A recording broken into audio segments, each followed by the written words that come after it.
kifaa kidogo sana kinaitwa Ronaldo. Dakika 3. Sasa nitaangalia kuna waya fulani mwekundu unaitwa Ngororo. Nitaurekebisha. Dakika 3 tu mimi natengeneza. Sawa, mimi nakwenda. Dakika 3. Hata marehemu Ngwea alipanda kwangu hiyo idea, nilimtengenezea redio akasema dakika yako moja tu. Namwambia wewe baada ungetunga dakika 3 unasema dakika moja tu. Kweli bwana. Amshaki maneno ni. Dakika 3. Sawa. Mimi nakwenda. Haya dada, mimi naenda. Ndio bwana.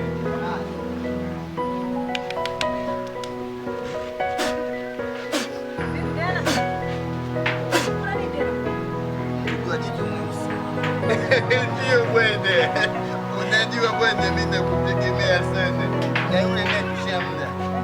Ndio maana yake. Sasa imetoa 5,000. 5,000? Ndio maana yake.